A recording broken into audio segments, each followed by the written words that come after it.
Imagine a time when the cure for your ailments was a sharp instrument used to pierce your skin for the release of your very life force. We're talking about bloodletting, a practice that dates back over 3,000 years. Picture this. You're feeling unwell, so they cut a vein or artery, perhaps at the elbow or knee, and drain your blood until you pass out. Sounds dramatic, right? And yet this was a common medical treatment. Now, before you dismiss this as a barbaric technique from a less enlightened time, let's pause for a moment. We're all aware of the potential dangers, the specter of infection, the risk of death. But what if we're missing something? What if this seemingly brutal practice was more than just a historical curiosity? There's no denying that bloodletting has a dark side, but it's also true that it was used for millennia. Could it be that our ancestors stumbled upon a medical benefit we're only beginning to understand? Could this ancient practice of bloodletting hold some hidden merits? Bloodletting has a rich history with roots tracing back to ancient civilizations. This practice, marked by the removal of blood for medicinal purposes, has been around for over 3,000 years. Its origins lie with the ancient Egyptians, who believed that the body was a system of channels and vessels that could be kept in balance by the removal of blood. As the centuries rolled on, this practice was adopted by the Greeks and Romans, who added their own spin to it. They believed in the concept of the four humors, a theory suggesting that the human body contained four basic substances: black bile, yellow bile, phlegm, and blood. They believed that these humors needed to be in balance for a person to be healthy.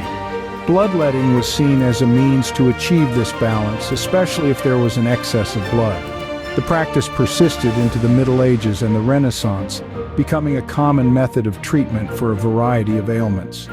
Bloodletting was typically done by cutting a vein or artery, often at the elbow or knee, and draining blood until the patient passed out, which was usually around 20 ounces. While it may seem barbaric to us now, back then it was believed that bloodletting could rid the body of impure fluids.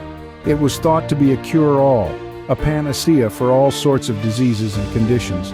But it's important to note that these beliefs were based on the medical understanding of the time, which was vastly different from what we know today. Despite its ubiquitous use, the advent of scientific scrutiny in the late 1800s led to the decline of bloodletting. As studies began to challenge the effectiveness of this practice, it slowly fell out of favor. However, even as its popularity waned in mainstream medicine, bloodletting found a new life in alternative medicine, where it continues to be practiced in some parts of the world today. Oddly enough, this seemingly outdated practice has not entirely disappeared. In fact, bloodletting, albeit in a more controlled and refined form, is still a part of modern medicine. Today, it's known as phlebotomy, a procedure primarily used for diagnostic purposes, collecting blood to test for various conditions. But phlebotomy isn't just about diagnostics, it's also used in treating specific conditions. For instance, in the case of hemochromatosis, a condition where the body stores excessive iron, blood removal is used to manage the iron levels. Similarly, polycythemia vera, a condition that leads to an abnormal increase in blood cells, is treated with therapeutic phlebotomy. By reducing the volume of blood, the risk of blood clots, strokes, or heart attacks is minimized. Then there's porphyria cutanea tarda, a condition that affects the skin and nervous system. Here too, phlebotomy plays a crucial role in treatment. Moving beyond traditional medical practices, bloodletting has also found its way into alternative medicine practices like wet cupping, also known as hijama, an Ayurvedic detox. Hijama, a form of bloodletting practiced in traditional Islamic medicine, involves creating a vacuum on the skin using a cup. After this, small incisions are made, and then blood is drawn out. This procedure is believed to remove harmful substances from the body and promote healing.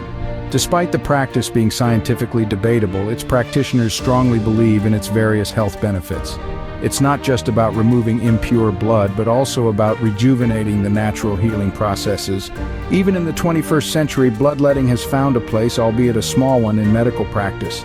As with any medical procedure, bloodletting comes with its share of risks. While bloodletting may have been a common practice in the past, it's important to remember that it wasn't without its drawbacks. For starters, the procedure itself involved cutting a vein or artery and draining blood to a point where the person began to show adverse responses. This could result in a significant loss of blood, leading to potential complications such as weakness, difficulty breathing, and in extreme cases, loss of consciousness. In addition to these immediate risks, bloodletting also carried the threat of infection. Without the advanced sterilization techniques we have today, the risk of introducing harmful bacteria into the bloodstream was a very real possibility. This could lead to serious, sometimes life-threatening infections. Of course, we can't discuss the risks of bloodletting without mentioning the potential for the transmission of blood-borne diseases. Again, without modern safety protocols, the reuse of instruments could have easily led to the spread of diseases such as hepatitis or HIV, a risk that further highlights the dangers of this practice. Finally, although rare, bloodletting could also have severe adverse effects on the body. The body takes time to replace the blood lost during the procedure. This could lead to anemia, a condition characterized by a lack of healthy red blood cells and other related complications. Clearly, the risks of bloodletting are not to be taken lightly. In conclusion, bloodletting boasts a storied history and a surprising presence in contemporary medicine. From ancient civilizations to now, its journey has been significant.